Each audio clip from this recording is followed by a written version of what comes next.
Inkinga ngalmina weLindele ngiyathola Lungile engicabanga ukuthi ke solokhu sitholana kanjalo Lindelwe khona alright hayi bayathinta ngapha bazama khona ukuthi ke sitholane Lindelwe okay sayithola indaba ukuthi inkinga kuphi bayalungisa Lungile kuzolunga njengamanje Lindelwe sekuthola manje ngikhona alright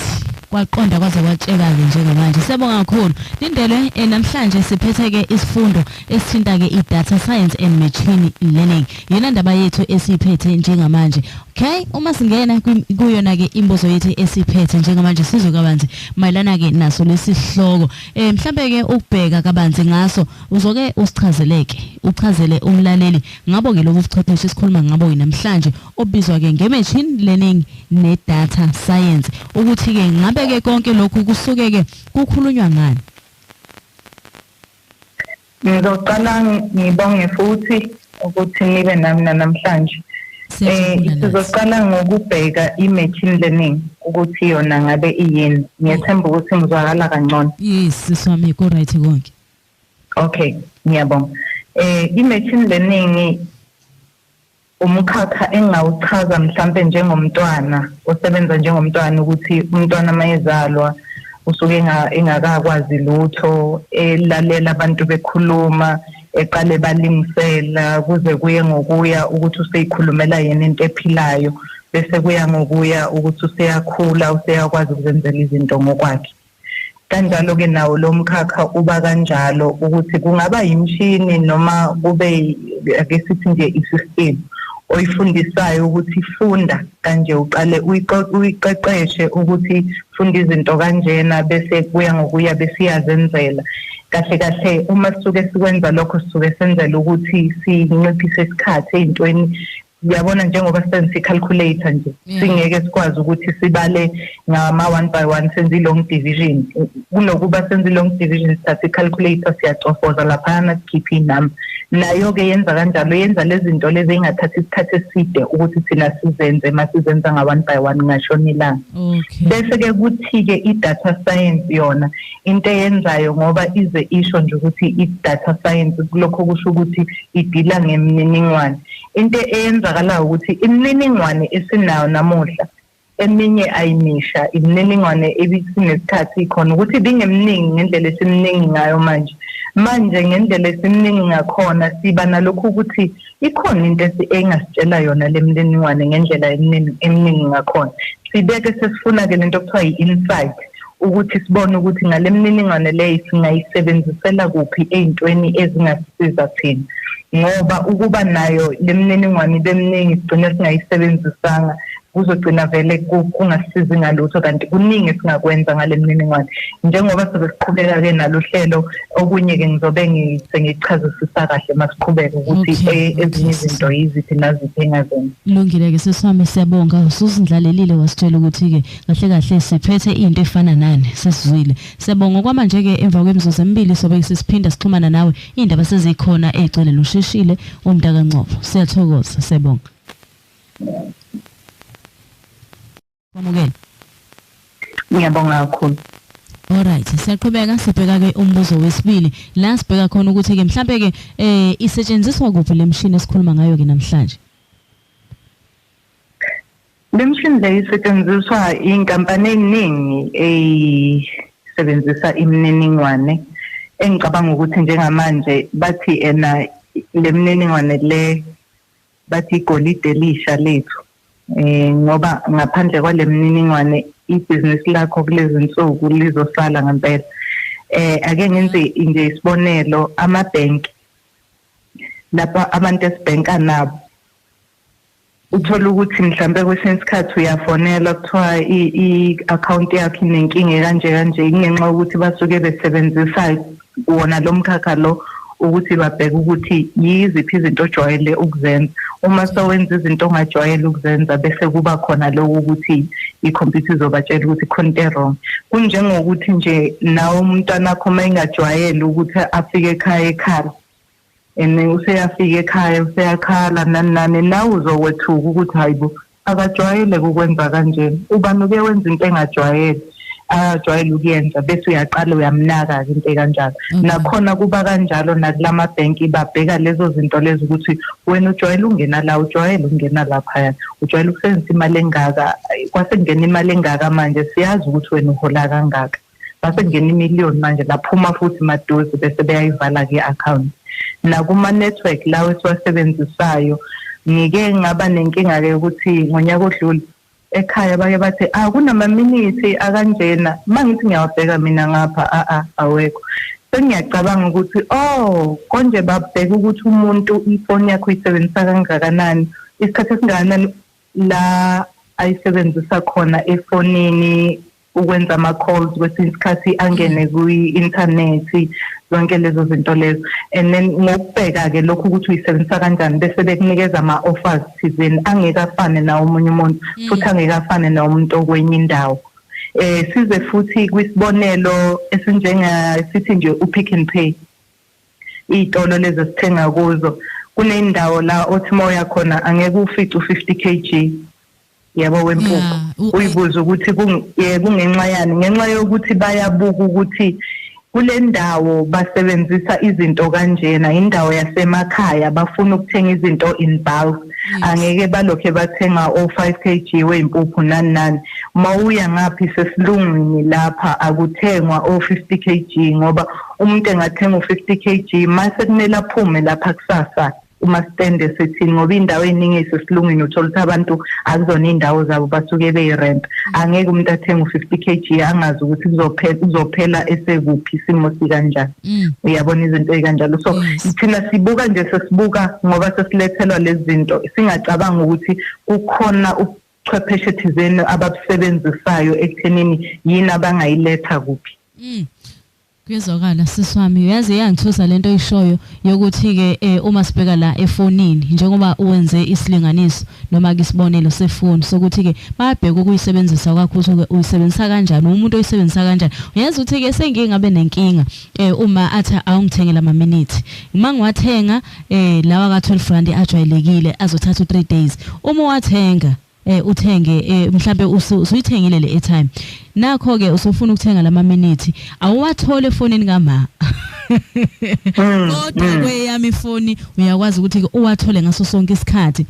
imphathe kabi lento yabona imphathe kabi ngoba yabona shushe bayabheka ukuthi hayi vele into angajwayeli ukuyenza le angayisebenzisi ngalolu hlobo mina endlela engisebenzisa ngayo yabona senginayo impendulo sengizofika imtshela ngathi hayi khulileka sisi inkinga yakho ikuphi ngiphendulekile ke namhlanje ngoba ke umuntu behleze eyibuza ukuthi how why yabona ugcina usodabuka okay ukudlulela phambili njengoba ke usicathulisa ke namhlanje sesibheka ukuthi ke lokhu okhuluma ngakho yinto esikhona noma into esisazoyilindela mhlambe sazokwenzeka eminyakeni ezayo lemkhakha okhuluma ngayo imkhakha emdala lena imkhakha vele ikhona kade abakhona lemkhakha inkinga ebibambile yiyo lento engingazama ukuyichaza ukuthi nakuba imininingwane bikhona kodwa ibingemningi yabo njengoba nje kahle uma ubheka u2009 bancane abantu adibe no Facebook kulezi insuku sebebaningi kusho ukuthi nedata futhi esiyenzayo iyakhuphuka nayo eminyakeni edlule besingenawo amafoni ahlakaniphile manje sesinamafoni ahlakaniphile so ziningi izinto osomabhizinisi abangazenza ethinta indlela esebenzisa ngayo amafoni okay oke wakuphatha indaba ukuthi ke osomabhizinisi ababheke indlela abasebenza ngayo bangasali eintweni njengoba ke khona imshini yokuthi uyabona ke njengamanje kwakhulunywa la uhlelweni indaba ama robot okuyiwona asezosebenza mhlambe ke lemkhakha okhuluma ngayo ihlukile kulomkhakha wokuthi ke imshini kube yiyona oyifundisayo ekhuluma ukuthi yenza ukuthi ke njengamanje nendaba eyazi yasiwarisha ukuthi ke namathuba umsebenzi ngathi ke azoncipha uma sekuzosebenza imshini lo mkhakha lo uhlukile kunalowo mkhakha lo hayi akuhlukile uma sikhuluma ngomkhakha we-machine learning noma sikhuluma nge-data science maningi ama-technologies angaphansi kwabo kuningi ubuchwepheshe obungaphansi kwayo i-robotic le esikhuluma ngayo obunye bobuchwepheshe bese kuba khona enye okuthiwa i-Internet of Things. Kuya ngendlela esebenza ngayo ukuthi isebenza kanjani. Njenge-robotic isebenza kakhulu ey'ndaweni lezi zamafemu, uyabona ukwenza lezo zinto ngoba basuke bedila nemishini ukuthi imishini ayenze lokhu abantu abangeke bakwazi ukuzothatha isikhathi ukuthi makwenziwa ngabantu. Kodwa masikhuluma nge-Internet of Things sikhuluma ngezinto ezifana nokuthi uma ungena emotweni na imoto isifuna ukusuka wena ulifakile ibhande bese iyakhala ke yizwa leyo nto futhi kahle le sensor le ikhuluma nesystem yale moto le ukuthi khona into engekho right la njengoba manje sekhona Mercedes nje othi mawudakiwe awusakwazi ukuba driver abanyakazi ngenxa yokuthi khona izinto ezisuke iphuma la ezandleni eyisho ukuthi lo muntu lo udakiwe bese unganyakazi nokunyakaza ukuvumela ukuthi ushayele mawudakiwe izinto ezikanjalo ukuthi uma siuletha kwi-robotics siyawunciphisa kakhulu kanti ungenza izinto eziningi. Uyazi ukuthi ke khona isimo sesike sangihlela yabo le moto okhuluma ngayo hayi ngoba mhlambe ukuphakama noma yini umlaleli angangizwa kabi uma udlula i-truck ivele imele yona ingafuni inhlobo ukuthi ke uzosondela ikhale kakhulu ivelime uyabona lokho kugudluzeka lokho okusho ukuthi ke iyakwazi ukubona nokusenza yonke into eseduzane yona ibona ingozi engakenzeki ukuthi kata la nansi ingozi into efana nayo. Yes, okay, kulungile. Siyadlula la sibheka ke omunye umbuzo esiuphethe. Mhlambe ke umfundi ofisa ke ukukhula ke abe nguchwepheshe walomkhakha lo angenza kanjani? Kukhona into ke yamanyezelwa ngumongameli wathi bafuna ukuqeqesha abantu abangaphezulu kwamamiliyoni la eMzansi ukuthi babe ama-data scientists ukuthi bakwazi ukusebenzisa le mininingwane legcwele nje senayo manje. Engicabanga ukuthi lokho kukhuluma into ethile ngoba kahle kwasekuqaleni amazwe aphumelele afika abheka ukuthi konje yini thina esi-rich kuyo esingenza ukuthi isinzothi yini curriculum indlela esifunda ngayo ezikoleni ukuthi ukuthi wethu lo esinawo ezikoleni awube into ezosiqeqeshela ukuthi sikwazi ukuthuthukisa izwe lethu ngendlela yesazi ngayo ukuthi izwe lethu njengoba thina nje si-rich eyimayini sineyimayini sinama minerals sinani fanele ukuthi wethu wasesikoleni usifundisa izinto ezi-related nalokho ukuthi thina si-rich kuphi ukuze kungeze ukuthathwa abantu ngaphandle njalo ukuthi bezokwenza izinto nathi singeze ukuyithola sesishushumbisa igolide selisa kwamanye amazwe ukuthi abahambe bawulipurify kumele sizenzele izinto sibuye selibiza njalo mase sifuna ukuyoshada sesifuna ama-ring seliyabiza igolide lethu lela disilenza kodwa mase selithenga selibize lathina futhi yayizwa leyo nto leyo manje ke sengathi ke umuntu ofuna ukuthi abe ingxenye yayo lezi zinto lezo zenzakalayo okunalimithi ukuthi umuntu akenze lezi zinto kuphela kodwa kungaba ngcono ukuthi noma ungenawo umsebenzi kodwa kube ukuthi ezinye zalezi zinto nazo esikoleni sidinga ukuthi ube nezibalo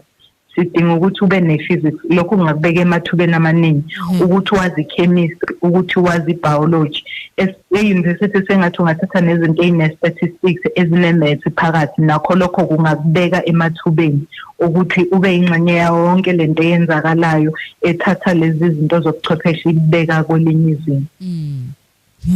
Kunjalo nje kubafundi akobe ke bayizwele nabo ukuthi ke yini engabalekelela kakhulu bagxile kwi-maths bangayibalekile athi hey yangihlula mina lento umuntu ayinikeze isikhathi ayinikeze isineke ukuze ke imnikeze amathuba ngesikhathi ke sakhe uma ke esefuna ukuphumelela. Okay, uma ubheka ke la kuyona ke uFacebook lo esikhuluma ngawo njengoba ke izinto ke esikhuluma ngazo zigxile kakhulu kuyona. Sike sezwe ke benuka ke zona inkampani ke zabo ke uFacebook mayelana ke nakho ukuhluleka ukugcina imininingwane yabantu. Ngasese phela ke imfihlo zabantu yabona ifoni yakho yazi ukuthi ke iyona nto yonke into yakho ila oyigcine khona mhlambe ke ukubheka leso simo leso ubani ke owengamela ukuthi ke iminingane esifaka online igcineke ngasese umuntu ophethe imininingwane yakho ilo muntu ofaka kuyena imininingwane. Ake ngenze isibonelo. Izinto ifaka lapha na Facebook Facebook.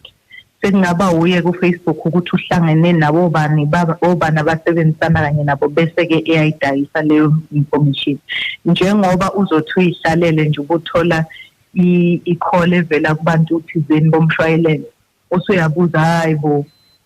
Sengithola i-call yalo mshwayelense nithathe inamba yami. Kukhona owafaka kubo inamba zakho base bona beyadayisela labaya nabavelanga bakufonela nje. Bafike babuke indlela osebenzisa ngayo imali, babuka indlela nje omakuziwa emalini ukuthi wena uthanda ukuyispenda kuphi nakuphi bese bebuka ukuthi uyazi lo muntu mayingenza ukuthi kungaba ngonanga omunye umuntu oyi-potential client ukuthi yabona lo ngoba imali isebenzisa lapha nalapha yana ngoba uyuzwa nangendlela abakhuluma ngayo ngathi banalo ulwazi ukuthi kahle uhola malini uyisebenzisa kanjani yonke leyo nto leyo. So izinto ezikanjalo njengoba dingisho ukuthi into enkulu ngalobuchwepheshe noma lomkhakha ukuthi ubheka indlela owenza ngayo lento okuthiwa ama activities bese ke beyabona ukuthi ayikho enye ithuba abangalisebenzisa. So kuma applications esiwasebenzisayo njengo WhatsApp WhatsApp imark eka Facebook kumark ngoba ngithi uyena omnikazi wazo zonke lezo. Lezi zinto esiyiseshayo kwa Google zikuGoogle. Kodwa ke uma benza isivumelwano bona bobabili ukuthi asisebenzisane kusho ukuthi wena mawusesha into la kuGoogle mhlambe ake sithi nje usesha ngeimoto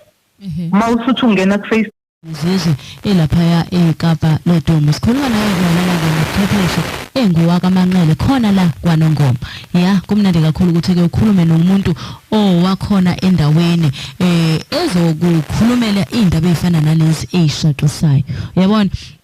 usehambile waya le kude wayosilandela ke lolu lwazi olungaka. Njengamanje ke usebuyile uze ekhaya uzotshela abantu bala ekhaya ukuthi ke nansi indaba inkulu le ndaba esikhuluma ngayo. Uma singayibhekisisi impela ke fanele ke lokhu ke sigade esikwenzayo ngamafoni ethu. Yabo le ndaba le sayithatha kancane seke sizwe kancane bona ungakholwa kodwa ke ulindelwa njengoba yena ke enguso science into akhuluma ngayo into vela yaziyo agxile kuyona kakhulu. Sisilindelwe siyakwamukela. Ngiyabonga. Okay, yiyo le ndaba esidingidayo nje yawo ke amafoni imininingwane njalo engaphephile emafonini ethu nanokuthi ke inkampani ke zizuzana ngokuthi ke kanye ke nezitolo amabhenki iyona nto ke ebesikade ke sibalile usuyichazile ke indaba ke ukuthi ke bazuza kanjani indlela thina esibhayiza ngayo indlela esenza ngayo izinto bese bebuka ukuthi okay lona singamsebenzisa kanjena okay kusho ke kule ndawo njengoba bebhayiza kangaka ngoba phela sokubiza kanjani lokho esikwenzayo sokubiza ngakho ukubhayisa nongazi noma sisithi ungazi sesilendelwe sosho kanjani futhi besingazi sonke lesi sikhathi bese bebuka ukuthi okay kule ndawo iyaseMelmode noma yaSolundi noma yaNongoma eyalapha eMtoba angifuna abantu bese bethi hawo awuyibalanga yangakithi indawo enkandla njalo nakuzo zonke indawo la silalelwa khona abalaleli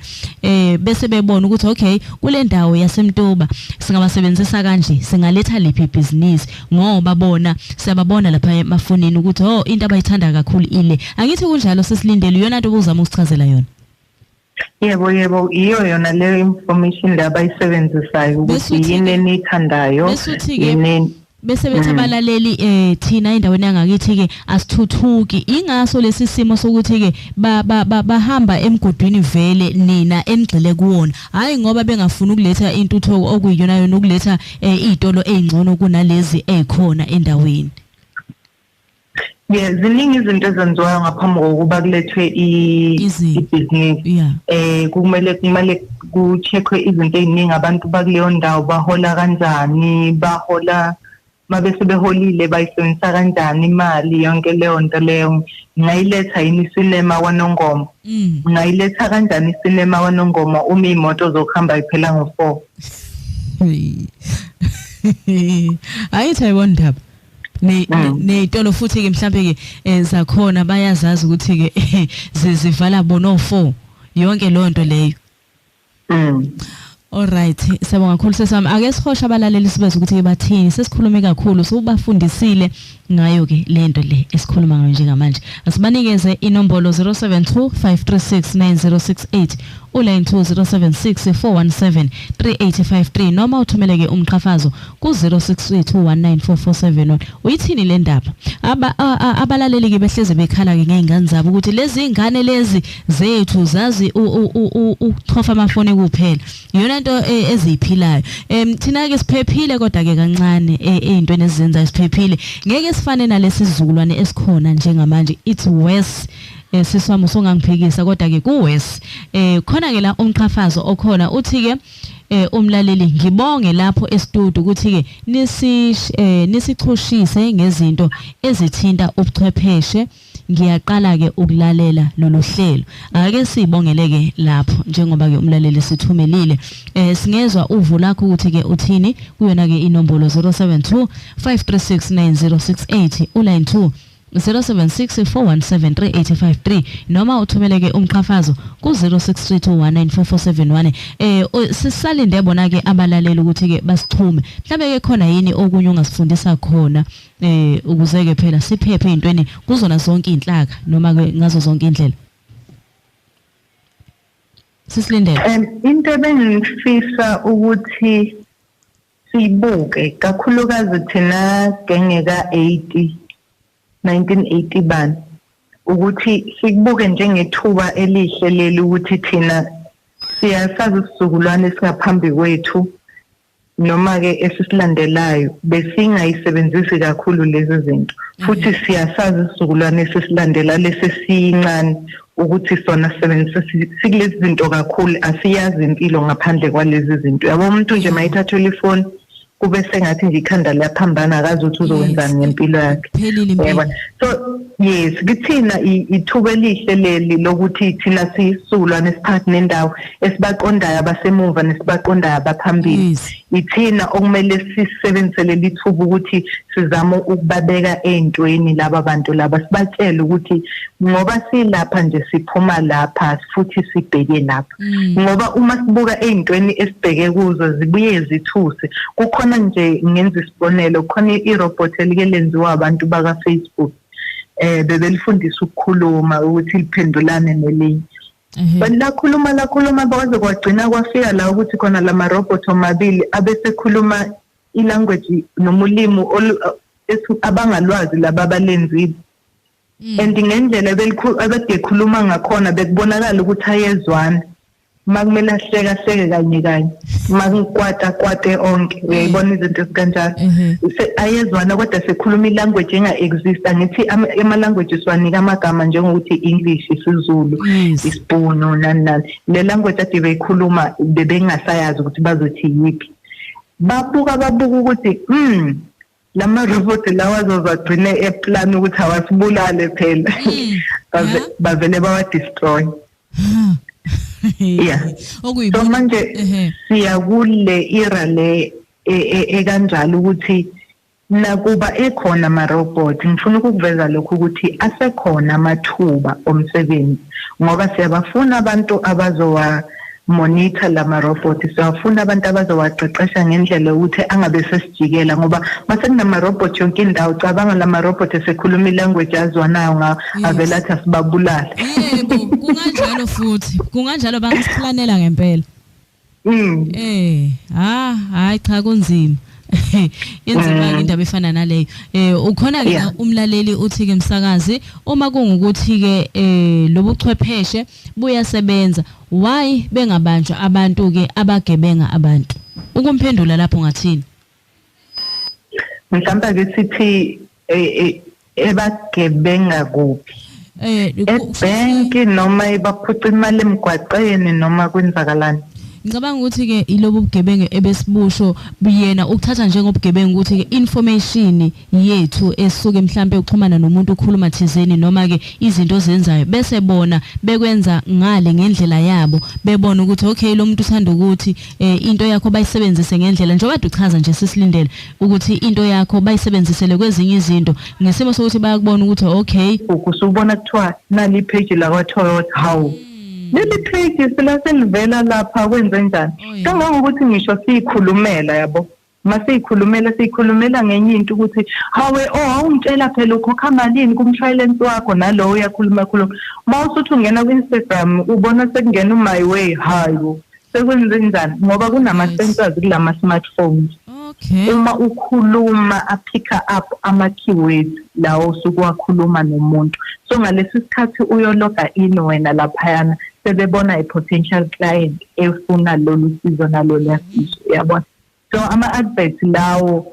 abasuke bekunikeza wona awasiyi-coincident kangangokuthi ngisho uyazi ngisho ubuka isithombe makukhona isithombe nje osifakile mhlawumbe umuntu omfakile ufaka isithombe sakho ku-Facebook angithi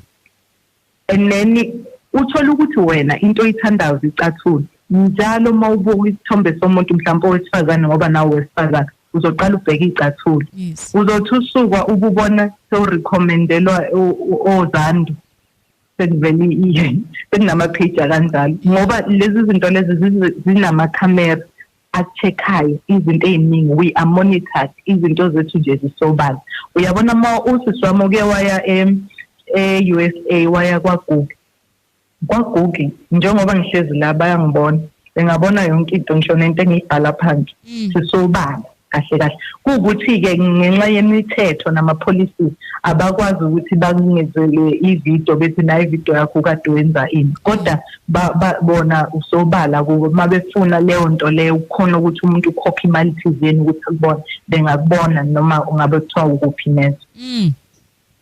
Uyabona-ke ukuthi-ke sifake ingcindezi ithina esiyibeke ebalazweni ukuthi-ke mina nginje bese ukuthi-ke hawu bangazi kanjani abantu ukuthi-ke mina nginjini yonke into yakho isobala shuthi-ke kahle akuphephile la emafonini ukuphepha kukho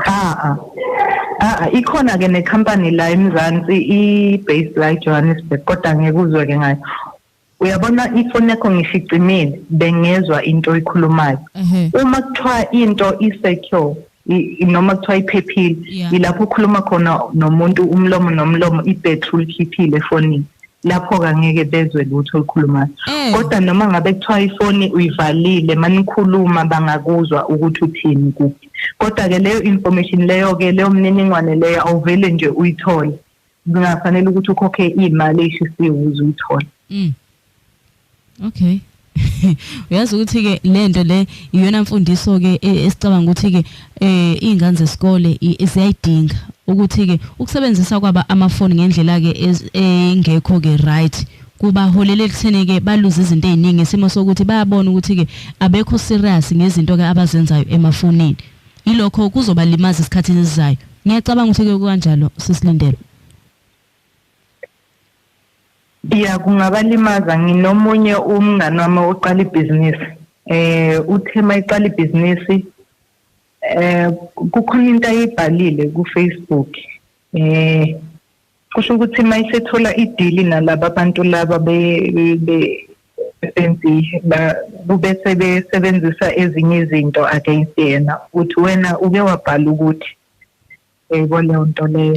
ingakho kubalekile ukuthi noma mhlambe kukhona into oyigxekayo sengathi ungayigxeka ngomqondo wokuthi wakhe ukuthi mina bengifisa ngabe mhlambe uhulumeni wenza izinto kanjena angiyithandi lento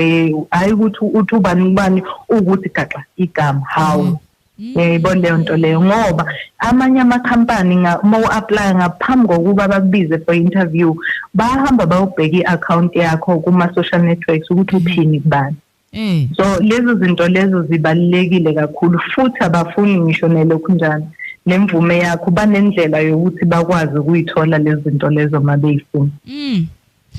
Alright, siyabonga kakhulu imfundiso-ke namhlanje ibalulekile. Sithemba ukuthi-ke omama bayezwile emakhaya uma kuthi ingane zesikole zisesikoleni bafike-ke bayitshele ukuthi-ke kunje kulamafonini eniwathanda kakhulu izimo-ke zikanje kuyonilimaza esikhathini-ke esizayo noma ngathiwa uyidelithile into kuyafana uyayidlalela uyayidlalela kumina mina engiyenze leyo system leyo isebenzisayo kuyavela ukuthi ngifake lesi sithombe bese kuvela enye record ethi sideletiwe kodwa nathi phela ngithi mina ngiyasibona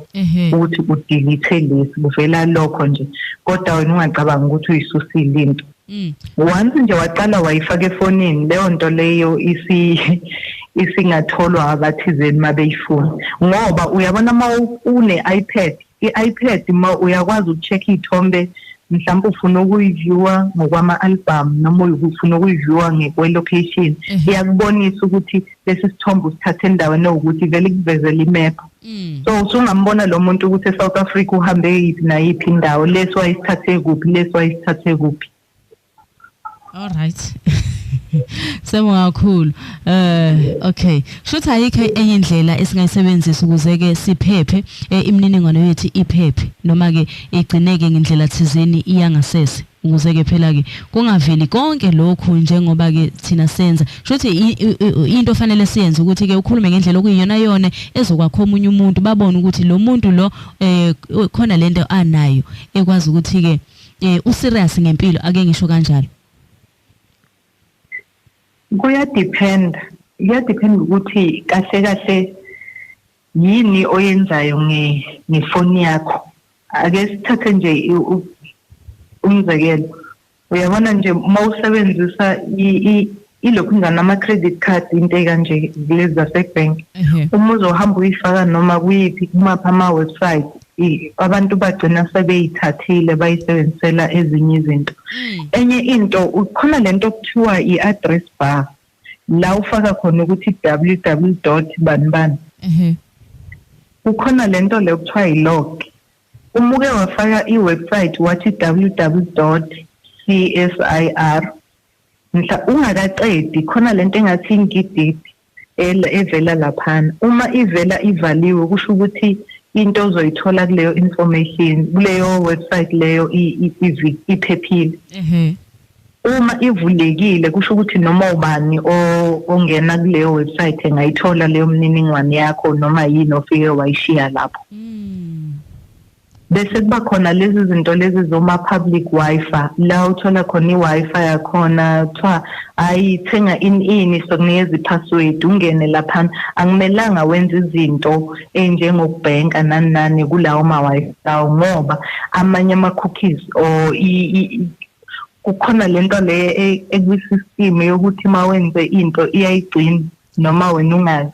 ama password nani zonke lezi zinto lezo kuyayigcina mawusuhambile abantu bengangena lapho befike bentshontshe yonke leyo mniningwane lapho beyisebenzisela izinto zakho akulula ukuthi ke efonini yakho usave izinto ezingama pin number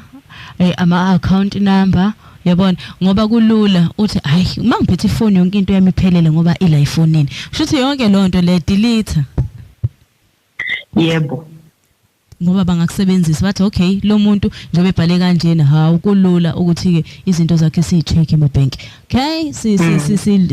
silimaza kanjalo ke thina ke singabantu yiba nje nebhuku lakho la uzobhala khona eceleni yonke imininingwane izonke imfihlo zakho ezithinta imali kakhulukazi ngoba phela siphila ngayo imali mawusufaka la ifonini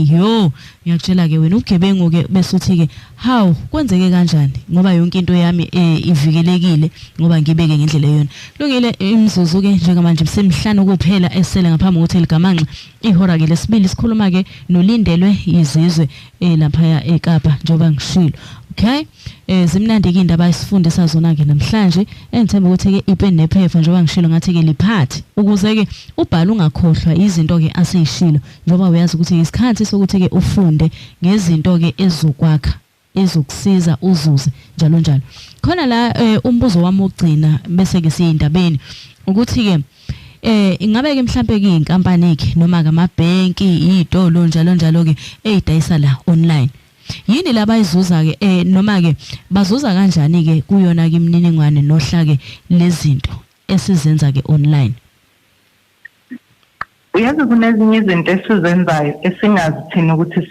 siyazenza angithi thina sithanda ukufunda masingena kwezinye indawo kusobe kukhona ama terms nama conditions ukuthi imininingwane ozoyifaka kule ndawo singayisebenzisela noma ngabe yini enye uyavuma na thina sithi accept angithi yes angithi sijahile ukuqhubeka ngoba uneluke uboneleli ihehebe lingaka hawu nesingise singaka uthi mayi babo hawu ngeke accept ubone kulula lokho enye into angithi sizoye sicabanga ukuthi nje yonke ama terms nama conditions makuziwa emniningwaneni ayafana okay uma ufunde eyodwa ungabe usawafunda wakwezinye indawo oh yeah kanti awafani mhlambe lawa yana dethi ena sizoyigcina lapha sizokuyisebenzisela ezinye izinto lawa lapha nathi singayidayisela noma ngabo bani bese uthi wena hayi adayise kulungu unga uyayibona ingozi esibhekene nayo ake sinake manje ke lama companies amaningi asebenzisa leyo mniningwane leyo ke ukuthi babheke ukuthi senzani kuphi nobani bese bebona ke ithuba ke lama business ukuthi singalenza ibusiness kule ndawo laba abantu balabalahlile hayibo lungile sisami ungaqhubeka usifundise so kuba izinto ezikanjalo ukuthi babheka lokho ukuthi laba balapha balahlile